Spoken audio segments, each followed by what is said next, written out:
Hey, hallo! Schön, dass du eingeschaltet hast. Herzlich willkommen zu Teil 2 von meinem Zweite Chance Video. Wie du siehst, auf meinem Hocker hat sich schon wieder einiges angesammelt. Sachen, die ich gerne umarbeiten möchte. Diesmal sind die Sachen nicht selbst genäht, sondern zum großen Teil vom Trödel. Diese Sachen sind alle vom Trödel. Und das ist ein Sweatshirt, das ich meinem Mann geklaut habe sozusagen.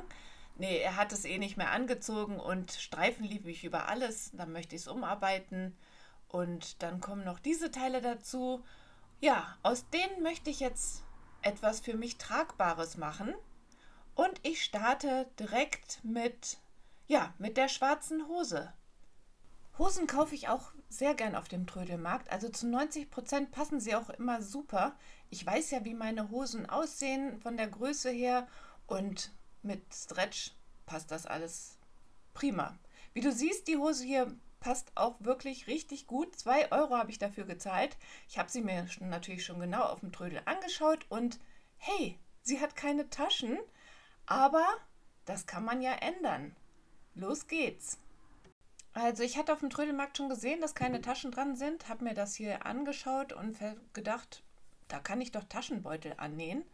Jetzt gucke ich mir das erstmal an, wie das bei einer Hose von mir so gemacht wurde. Und da werde ich mir jetzt gleich ein Schnittmuster zu konstruieren und dann aus einem dünnen Stoff das zuschneiden und dann dort annähen. Aber als allererstes trenne ich mal die Naht auf. Und dann nehme ich mir ein Stück Papier, lege das dort unter und zeichne einmal entlang der Naht und dann so einen Taschenbeutel, wie ich das vorhin bei der Jeans gesehen habe, nach unten. Und der Beutel soll jetzt auch nicht super groß sein. Ich will da jetzt nicht wirklich was reintun, aber trotzdem eine Hose ohne Taschen ziehe ich nicht an, das weiß ich. Und dann hätte ich sie mir nicht kaufen brauchen. Jetzt vierlagig schneide ich jetzt den Stoff zu. Das ist so dünner Baumwollstoff. Und dann stecke ich das jetzt erstmal rechts auf rechts an die Kante von dem Taschenausschnitt. Und dann nähe ich das dort mit einem einfachen Gradstich fest. Anschließend, ich habe das jetzt genäht, stecke ich die beiden Beutel, also die beiden Schnittteile aufeinander und nähe dann diese Rundung. So sieht das jetzt aus. Tut mir leid, dass es eine schwarze Hose geworden ist. Man kann leider nicht so richtig viel erkennen, aber ich denke, das kann man sich vorstellen. Und jetzt hat meine Hose einfach 2 Taschen. So sieht das jetzt aus, also wie vorhin, nur halt mit Taschen. Und da habe ich mal diese Bluse rausgesucht und die Hose ist echt super in Ordnung, tiefschwarz, Reißverschluss funktioniert. Ja, dazu könnte ich jetzt noch halt eine Jeansjacke tragen oder Lederjacke, geht natürlich auch im Herbst. Und dann nehme ich noch meine Crossbody Bag, das ist mein Schnittmuster Jolie. Die habe ich aus einer alten Lederjacke genäht und einem Gürtel und trage ich immer noch super gerne. Falls dich das Schnittmuster interessiert, schau doch gerne mal in meinem Shop vorbei. Und weiter geht's mit dem zweiten Teil. Da will ich aus 2 Sachen eins nähen. An Jumpsuits scheiden sich ja die Geister, aber ich mag sie. Also es ist nichts, was ich jeden Tag anziehe, aber ein Jumpsuit aus Jeans wollte ich schon lange haben. Aber so gekaufte, ich bin ziemlich groß und die Länge von Schritt bis zur Schulter, das ist mir meistens zu kurz und auch das mit den Spaghetti-Trägern hat mir nicht so zugesagt. Da habe ich einfach gedacht, ich nähe aus diesem Teil etwas Passendes für mich und nähe das halt oben an die Hose dran und kreiere mir so meinen eigenen Jeans-Jumpsuit. Los geht's! Als erstes lege ich mal den Bund vorne und hinten genau aufeinander, um das Oberteil abzuschneiden. Hier nehme ich 2 cm. Ich lasse lieber ein bisschen mehr stehen, als dass es nachher zu wenig ist. Und bei dem Oberteil habe ich jetzt gesehen, als ich es anprobiert habe, dass ich es eigentlich doch süß finde und behalten möchte. Deshalb habe ich etwas anderes rausgesucht. Und zwar dieses Jeanshemd. Das werde ich jetzt passend für mich abstecken und dann oben daran nähen. So könnte das dann aussehen. Ich habe da schon mal markiert, wo ich abschneiden muss. Und jetzt werde ich das Jeanshemd erstmal in der passenden Länge für mich kürzen. Das mache ich ganz einfach wieder mit dem Rollschneider. Da ist die Stelle und da schneide ich jetzt einfach mal lang. Und wo ich gerade dabei bin, schneide ich auch schon mal die Ärmel ab. Da hatte ich mir auch was markiert, wo ich das abschneiden kann. Das würde ich im Nachhinein anders machen. Da würde ich die Ärmel erstmal dran lassen und gucken, wie das mit langen Ärmeln aussieht oder so. Aber jetzt ist es halt passiert. Ich schneide die Ärmel ab und habe gleich einen kurzärmeligen Jumpsuit, was mir auch ganz gut gefällt. Aber es hätte mich halt schon interessiert, wie das mit langen Ärmeln ausgesehen hätte. Den Kragen möchte ich auf keinen Fall haben und deshalb schneide ich den schon mal unterhalb von diesem Steg ab. Und so sieht das Oberteil inzwischen aus. Jetzt will ich das auf jeden Fall etwas enger nähen, weil ich jetzt nicht möchte, dass das oben so eher so übersteht oder sich so aufstaut, sagen wir mal so. Und deshalb stecke ich da jetzt mal was ab. Und ich probiere es natürlich vor dem Nähen auch mal an, das Oberteil. So sitzt das Oberteil. Das gefällt mir und jetzt stecke ich oben und unten rechts auf rechts aufeinander. Die Knopfleiste genau an die Mitte vorne und den Rest dann halt passend. Eventuell, wenn das Oberteil ist etwas weiter, dann ziehe ich das Gummi natürlich unten von der Hose etwas auseinander beim Nähen. Und dann nähe ich die beiden Teile einfach zusammen. Bei der Hose natürlich direkt unten am Gummi. So sitzt das inzwischen. Das gefällt mir gut. Das ist dort nicht zu weit, rechts und links. Und unten muss ich noch zusammennähen, da unter dem untersten Knopf. Aber ich habe mir jetzt überlegt, Rundheitsausschnitt gefällt mir nicht so gut. Ich werde so einen V-Ausschnitt gleich zuschneiden. Aber vorher nähe ich einfach an den Ärmeln die offene Kante, klappe ich zweimal 1 cm nach links auf links, stecke das fest und nähe das einfach mit einem Gradstich fest. Dann habe ich das auch schon mal erledigt.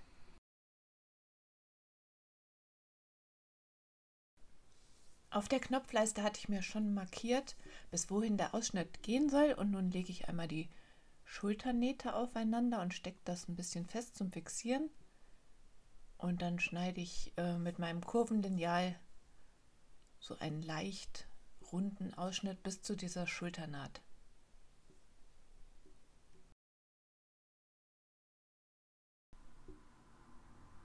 So sieht der jetzt aus. Und zum Versäubern schneide ich jetzt aus dem Ärmel Schrägbandstreifen zu, die ich dann anschließend aneinander nähe, um ein langes Schrägband zu erhalten. Das habe ich alles schon erledigt. Ich habe es auch schon in Form gebügelt und jetzt werde ich es an den Ausschnitt nähen, sodass das Schrägband nachher sichtbar ist. Ich beginne da rechts auf links, also Schrägband mit der rechten Seite auf den Ausschnitt links und dann klappe ich das um und nähe das von rechts fest. Und Anfang und Ende klappe ich so nach innen und so sieht das jetzt aus. Mein Jumpsuit ist fertig. Ja, fertig ist er. Ein paar bunte Schuhe dazu und schon hat man ein schönes Outfit. Die kurzen Ärmel mag ich auch. Und es war auch gut, dass ich das Hemd genommen habe. So brauchte ich mir zum Einsteigen nichts zu überlegen, Reißverschluss oder sowas anzunähen. Ist ja dann weggefallen. Ich knöpfe das einfach aus und kann dann anziehen. Jetzt noch ein paar Accessoires, bunte Armreifen und hier meine neue schöne Strandtasche, Schnittmuster Salsa. Ich gucke auf dem Trödelmarkt natürlich meistens als allererstes nach den Mustern und Farben, die mich ansprechen. Und da habe ich dieses Kleid auf einer Kleiderstange hängen sehen, habe es natürlich angefasst und diese tolle Stoffqualität gespürt. Die Farben sind ja auch total meins. Dann habe ich entdeckt, dass da eine etwas hochwertigere Marke drin ist und habe gedacht, ja, ich brauche es ja eigentlich nicht, aber ich frage halt mal, was es kostet. Und dann, als sie 3 Euro sagte, da musste ich es irgendwie mitnehmen. Ich sehe mich dann schon manchmal so ein bisschen als Stoffretterin. Bei den ganzen Massen an Klamotten, die da so rumhängen, kann natürlich nicht alles gekauft werden. Also habe ich es mitgenommen, habe mir dann natürlich auch mal die Verarbeitung angeguckt. Das mache ich auch gerne, alles mit französischen Nähten. So möchte ich das dann auch arbeiten. Man könnte natürlich einfach einen Rock draus machen, weil also die Kleiderform gefällt mir nicht, aber ich trage keine Röcke. Und so werde ich halt ein Oberteil daraus nähen. Und jetzt geht's los. Ich nutze natürlich gerne, was vorhanden ist, und so habe ich hier also den Saum aufeinander gelegt. Das heißt, ich stecke ihn jetzt nochmal fest, weil den Saum will ich einfach übernehmen, dann muss ich ihn nicht mehr nähen. Das ist doch praktisch, oder? Jetzt muss ich halt mal gucken, wie lang das mit der Länge ist, weil hinten auf dem Kleid ist ein Reißverschluss, und ob ich den noch raustrennen muss, das Ende, oder ob das so passt, das werde ich erst feststellen, wenn ich ein Shirt auflege, was mir gut passt. Ja, und da fühle ich das Ende vom Reißverschluss, also werde ich das unten auftrennen, den Reißverschluss rausnehmen und dann halt die Naht wieder zusammennähen. So, der Reißverschluss ist raus. Jetzt werde ich das zuschneiden, mit Nahtzugabe natürlich. Die Ärmel waren ein bisschen zu lang. Die können ruhig ein bisschen kürzer sein, daher habe ich die so eingeklappt und schneide nun im Abstand von der Nahtzugabe zur Kante das einfach so doppellagig aus.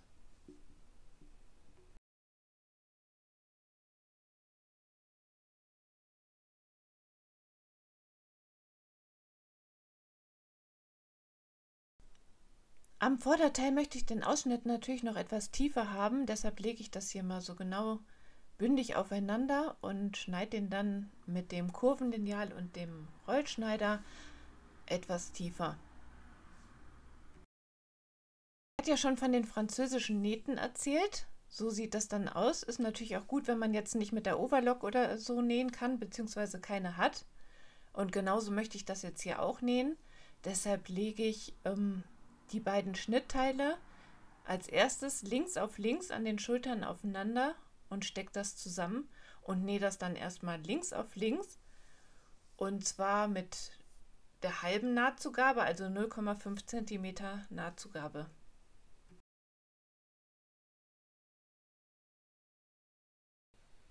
Anschließend bügele ich das und schneide die Nahtzugabe noch etwas zurück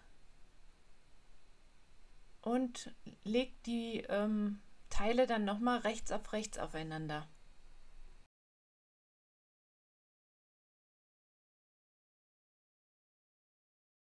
Jetzt kommen die Teile, also die Nahtzugabe liegt jetzt dazwischen.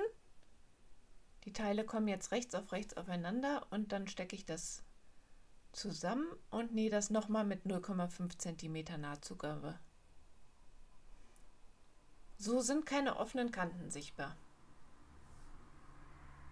So sieht das jetzt aus. Und das gleiche mache ich jetzt mit den Seitennähten. Als erstes links auf links und nähen und dann halt wie eben. Dann habe ich mir wieder das möglichst größte Stück ausgesucht und Schrägband hergestellt, und damit versäubere ich jetzt wieder den Ausschnitt. Ich mag diese Art der Versäuberung, man muss keinen Beleg herstellen, also teilweise hat man ja auch nicht mehr so viel Stoff für einen Beleg, und dann ist das mit dem Schrägband ordentlich und mir gefällt es auch. Die Ärmel habe ich einfach zweimal einen halben Zentimeter, also ganz knapp so links auf links eingeschlagen und umgenäht, und jetzt trenne ich noch die stoffbezogenen Knöpfe ab. Weiß noch nicht genau, was ich damit mache, aber ich finde die einfach süß und die möchte ich nicht wegschmeißen. Die werde ich noch aufheben und irgendwo annähen vielleicht. Ja, und dann ist das nächste Teil fertig. Ich trage im Sommer einfach super gerne so einfache Blusen, Shirts mit Jeans. Jeans trage ich sowieso super gerne, und so finde ich, ist es richtig schön geworden. Und habe ich ein neues Teil im Kleiderschrank. Und natürlich eine selbstgenähte Tasche dazu. Dieses Jahr ist ja alles in Jeans ganz angesagt, und wie ich diese Jeans-Tasche genäht habe, das verlinke ich hier oben rechts. Das ist eine kostenlose Anleitung. Die Schablonen dazu kannst du dir in meinem Shop herunterladen. Weiter geht's direkt mit dem nächsten Teil. Mit diesem Pulli. Ich bin jetzt nicht so der Pulli-Typ. Ich trage lieber Cardigans oder noch lieber Blousons. Drüber, drunter, ich finde Blousons einfach klasse. Und so werde ich aus diesem gestreiften Pulli, der eine sehr schöne Qualität hat, schön dick ist vom Stoff, einen Blouson nähen. Der Pulli ist mir etwas zu groß. Das werde ich anpassen und alles zuschneiden und die Anleitung folgt jetzt. Das sind die Sachen, die ich mir dafür rausgelegt habe. Das ist so ein Vlies, das man halt auf den Stoff bügelt, damit er nicht so wellig wird, weil der Stoff ja dehnbar ist und der Reißverschluss aber nicht. Und dann noch Bündchenware. Das ist das Teil für den Kragen. Da habe ich auf eine Seite ein dehnbares Vlies gebügelt, damit der Kragen etwas Stand hat. Und für die Ärmelbündchen nehme ich fertiges Bündchen, also das dann nur einlagig ist. Hier habe ich einen Blouson mal aufgelegt, um zu schauen, wie das von der Passform her ist. Einer, der mir gut passt. Normalerweise schneide ich immer den Kragen ab, wenn die Sweatshirts eng sind, aber dieses hat einen weiten Ausschnitt. Hinten ist er sogar sehr tief. Da werde ich wahrscheinlich kaum was abschneiden. Aber los geht's erstmal damit, dass ich mir hier die Mitte markiere von dem Pullover, um den gleich auf der Vorderseite aufzuschneiden. Hier ist so ein leichter Druck entstanden und auf dieser Linie schneide ich jetzt den Pullover in der Mitte auf, um da gleich den Reißverschluss einzunähen. Das ist natürlich sehr individuell jetzt mit dem Kragen. Normalerweise, wenn das eng am Hals ist, dann schneide ich das gesamte Bündchen ab. Nur dieser Ausschnitt ist sehr weit und da habe ich Angst, dass mir das zu weit wird und dann so labbrig ist. Deshalb schneide ich später am Kragen nur 1 cm ab. Der Reißverschluss muss auf jeden Fall nach oben hin 1 cm Nahtzugabe Luft haben. Also wird nicht ganz oben an die Kante gelegt. Und so lege ich den Reißverschluss und das Bündchen mal auf, um zu schauen, wo ich den Pullover dann kürze. In der Breite, finde ich, passt er mir sehr gut. Nur hier am Ärmel finde ich ihn zu weit, aber da werde ich mich später drum kümmern. Jetzt schneide ich erstmal den Ausschnitt 1 cm ab. Dort oben ist es auch sehr dick, da ist sehr viel Nahtzugabe und da kommt ja dann nachher noch der Kragen dran. Sonst hätte ich es vielleicht bei diesem Pullover komplett so gelassen. Oh, jetzt schneide ich erstmal. Auf die linke Stoffseite kommt nun ein Streifen, der 2 bis 3 cm breit ist. Den bügele ich auf beide Seiten auf. Dann habe ich hier unten gemessen, wie viel Stoff das ist. Das ist bei mir 1,20 Meter. Und dann habe ich Bündchen zugeschnitten. Das habe ich so circa 20 cm kürzer zugeschnitten, damit das nachher so ein bisschen gedehnt angenäht werden kann. Jetzt kommt das Bündchen an die untere Kante und dafür markiere ich hier einmal die Mitte und auf dem Rückteil ermittle ich erstmal die Mitte und dann kommen diese beiden Mitten aufeinander.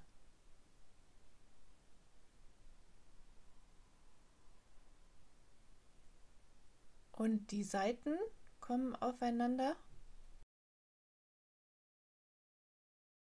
Die Ecken aufeinander, dort stecke ich eine Klammer hin, dann dehne ich das so und mache hier noch eine Klammer und dann wird das nachher beim so gedehnt angenäht. Das gleiche auf der anderen Seite.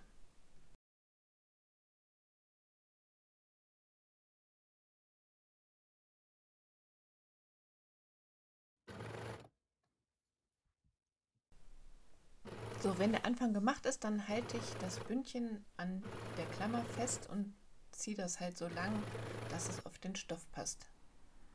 Bügeln ist natürlich auch nie verkehrt, also das Ganze mal bügeln und 1 cm unterhalb von der Schnittkante wird jetzt der Reißverschluss angelegt, weil das später ja noch umgeklappt wird oben.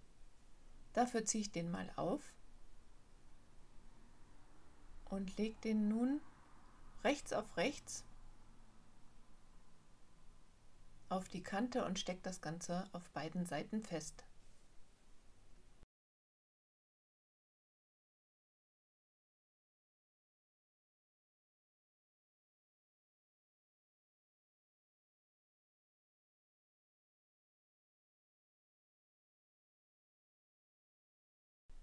Der Reißverschluss wird nun festgenäht. Dafür habe ich den Reißverschlussfuß eingesetzt und ich versetze die Nadel auch noch ein bisschen nach links.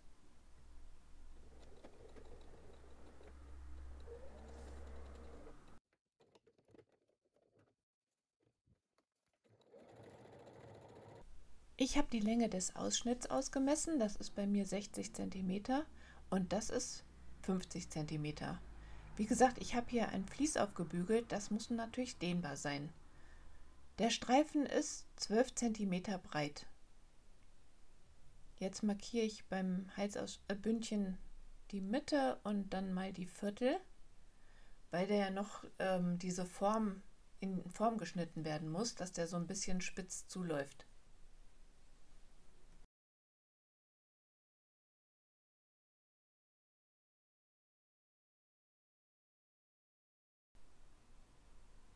Ich lege das jetzt so im Bruch aufeinander und ab dem Viertel circa werde ich halt die Rundung zuschneiden. Und so sieht das Teil für den Kragen jetzt aus. Nun werde ich den Kragen so anstecken, dass die Seite mit dem Vlies später außen ist, damit da halt der Stand für den Kragen ist. Also die Mitte an die hintere Mitte, aber jetzt die Kanten von dem Kragen nicht an die vordere Kante, sondern 1 cm muss frei bleiben für die Nahtzugabe, weil ja nachher noch der Reißverschluss nach innen geklappt wird. Und das ist wichtig, das nicht an die Kante zu stecken. Dann dehne ich den Kragen schon mal so ein bisschen, um noch eine weitere Klammer stecken zu können. Und dann wird das gleich so gedehnt festgenäht. Hier zeige ich nochmal, warum das wichtig ist, halt erst 1 cm hinter der Kante den Kragen festzustecken. Später wird das dann so aussehen. Das wird nun dort da festgenäht. Also die Naht beginnt so, dass man keine offene Kante von dem Kragen später sieht, wenn das so umgeklappt wird. Ist irgendwie ein bisschen schwer zu erklären, aber ich hoffe, es kommt rüber. Und ich nähe das jetzt hier auch erst mit der Nähmaschine und versäubere das später mit der Overlock.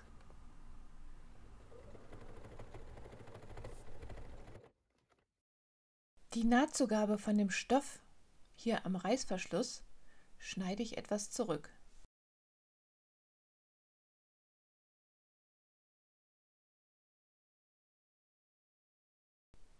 Dann klappe ich den Reißverschluss um und stecke ihn auf der Jacke fest. Also die Nahtzugabe ist ja jetzt zurückgeschnitten und nicht sichtbar.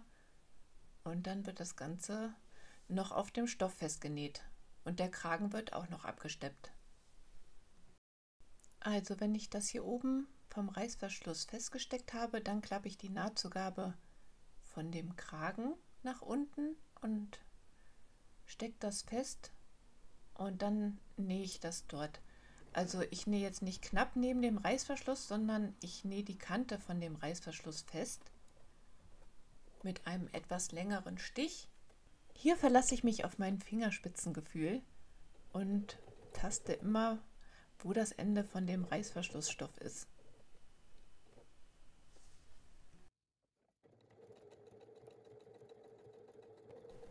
Wenn ich dann oben angekommen bin, lasse ich die Nadel im Stoff stecken und steppe jetzt die Nahtzugabe von dem Kragen auf dem Stoff fest.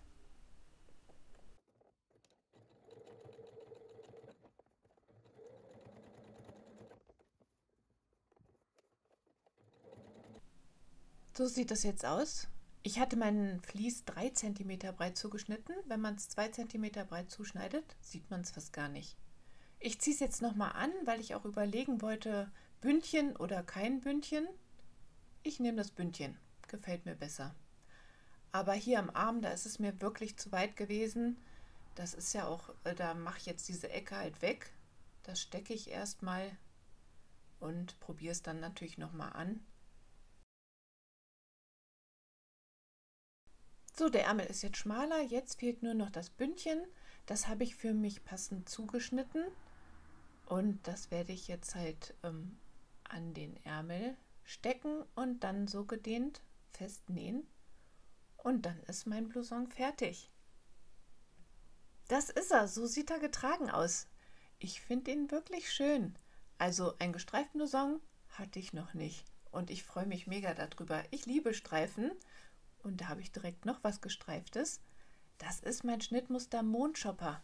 Das kannst du so als Schultertasche tragen und den Gurt abmachen und die Schlösser so zusammenstecken. Oder du steckst halt einen Crossbody-Gurt dran und kannst die Tasche so Crossbody tragen. Das Schnittmuster findest du in meinem Shop. Jetzt kommt dieses Teil hier dran. Eine große Bluse. Also ich habe ja gerne Sachen mit Knopfleiste, aber ich nähe sie nicht so gerne. Vor allen Dingen die Knopflöcher natürlich und viele Knöpfe anlehnen habe ich auch keine Lust. Und hier hat mich natürlich auch das Muster und die Farben wieder total angesprochen. Und das ist auch ein wirklich schöner Stoff. Ich denke, es ist so ein Viskose-Crepe. Ganz angenehm fühlt sich das an und das werde ich jetzt auf eine ganz einfache Art umarbeiten. Da werde ich nicht viel dran verändern. Ein bisschen auf mich anpassen und ja, jetzt geht's direkt los. Ich habe es natürlich auch mal anprobiert, um zu gucken, wie es an mir sitzt. Also den Kragen finde ich schon in Ordnung. Es ist sehr, sehr weit. Hier werde ich was wegnehmen und lang ist es auch. Und ja, habe ich mir erstmal so ein passendes Shirt rausgesucht, was locker sitzt. Und ja, nach dem werde ich das jetzt erstmal hier so von der Breite her zuschneiden. Die Länge finde ich auch gut von dem Shirt, werde ich aber erstmal nur für hinten zuschneiden, weil ich vorne noch was stehen lassen möchte. Das heißt, ich will das anders zuschneiden, damit ich da nachher noch eine Schleife binden kann. Hier schneide ich die Länge einfach zu mit Saumzugabe, sodass ich das gleich einfach umnähen kann. Jetzt will ich den Saum noch am vorderen Teil zuschneiden. Und da möchte ich ja, dass ich da noch eine Schleife binden kann. Ich habe das Ganze schon mal bei einem Hemd gemacht. Das hatte ich auch auf Instagram gezeigt. Und daher, also da hat das geklappt. Und daher weiß ich jetzt, dass ich so Pi mal Daumen so zuschneiden kann. Ich probiere halt auch gerne Sachen einfach mal aus. Hier schneide ich jetzt erstmal noch die Ärmel ab. Aber ich werde das gleich noch weiter an mich anpassen, weil ich gesehen habe, dass die Schulternaht viel zu weit auf dem Arm bei mir saß, weil mir die Bluse einfach viel zu groß ist. Aber erstmal die Ärmel abschneiden, weil ich die auch gleich noch weiter verwenden möchte. So ein paar Zentimeter, 3-4 Zentimeter war das auf jeden Fall zu tief mit der Schulternaht und das schneide ich jetzt einfach mal ab, ja, so ungefähr war das. Und das gleiche auf der anderen Seite. Ich habe das jetzt auf beiden Seiten so geschnitten und jetzt kann ich die Seiten mal aufeinander klammern, um das dann zu nähen. Also der Stoff ist schon ganz schön flutschig. Das ist natürlich gar nicht so einfach, das alles mal eben so zuzuschneiden und zu nähen, aber andererseits verzeiht das, glaube ich, auch einiges. Also ich habe das jetzt mit der Overlock da zusammengenäht und der Ärmel ist natürlich für dieses Ärmelloch jetzt viel zu groß und ich habe jetzt mal geguckt, wie viel tiefer das dann passen würde und schneide jetzt einfach mal so die Ärmelform nach. Die Spitze da ist ein bisschen sehr spitz geworden, das korrigiere ich mal mit dem Rollschneider und dann setze ich die Ärmel ein. Die Ärmel habe ich hier extra mal lang gelassen.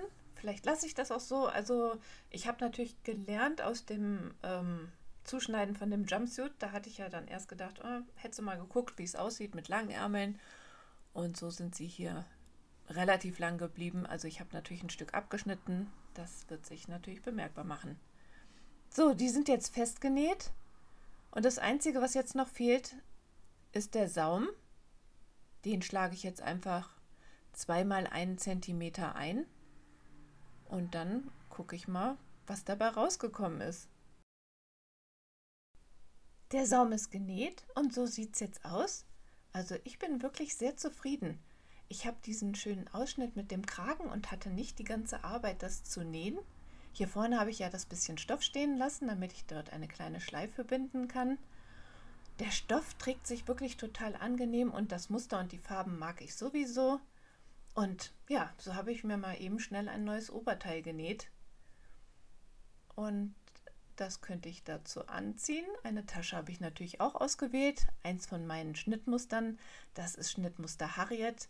Eine kleine Beuteltasche, die du als Handtasche nähen kannst oder auch als Tasche für dein Strickzeug, als sogenannte Projekttasche. Ich hoffe, mein Video hat dir gefallen und freue mich natürlich sehr, wenn du mir einen Daumen hoch da lässt. Und falls du meinen Kanal noch nicht abonniert hast, dann mach es doch vielleicht heute. Darüber würde ich mich auch sehr freuen. Vielen Dank fürs Zuschauen und bis dann!